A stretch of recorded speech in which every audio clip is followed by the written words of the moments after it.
Hey there, Atlanta. This is Real Sean Irish coming at you. Uh, just wanted to talk a little bit about this morning's topic, those who scream and yell the loudest. Okay? We've heard a lot lately about draining the swamp, and I don't think anybody would doubt or argue with the notion that Washington, D.C. is a swamp. It's literally a swamp, and it is figuratively a swamp with all the swamp creatures in there. And there's a lot of them. There's a lot of psychotics. There's a lot of thieves. I would say there's a fair amount of murderers and or psychopaths. Just in general, it's just I've never gotten a good vibe from Washington D.C. I've gotten okay vibes, but there's just a high percentage of scum and villainy and filth and theft.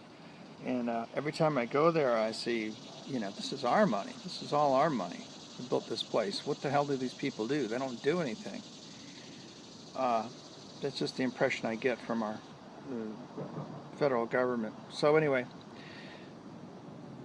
it has dawned on me. The Obama administration liked to claim itself scandal-free. Well, there was one scandal after another. In fact, in terms of lawlessness, as an administration,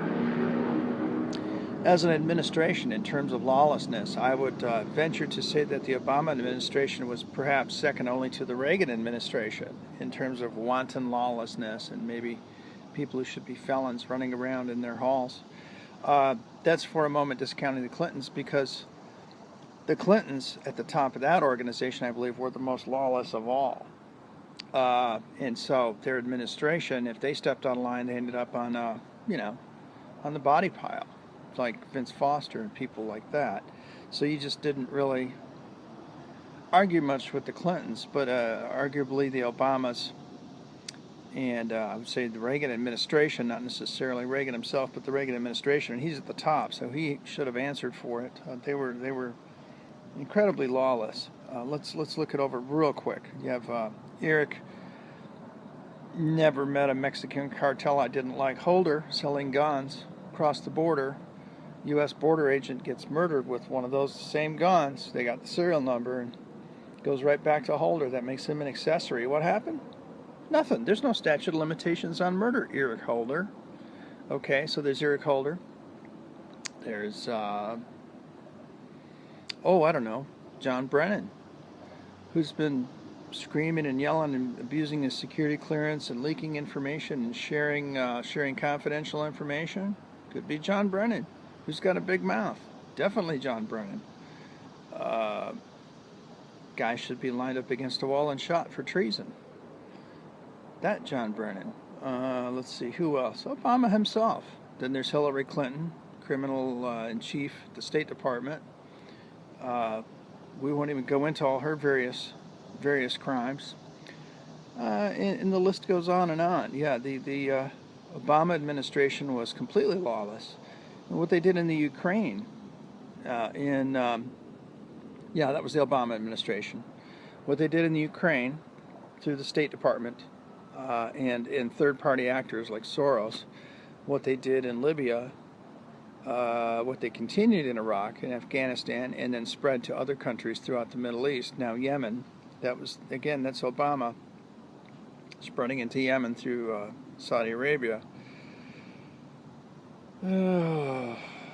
Well,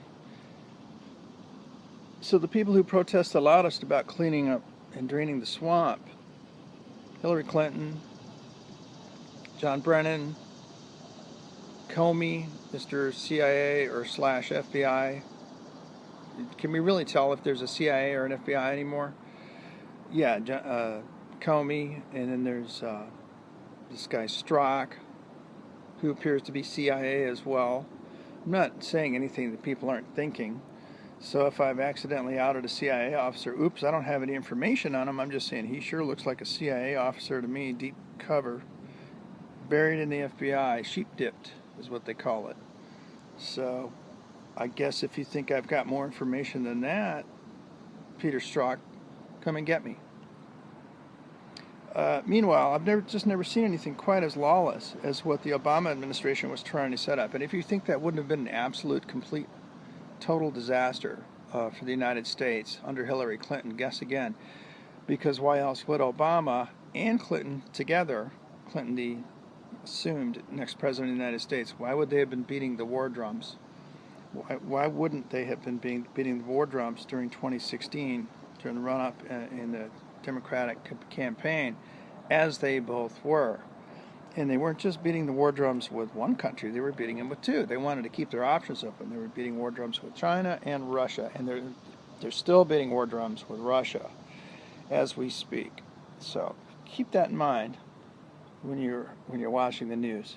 Those who yell and scream the loudest have the most to hide.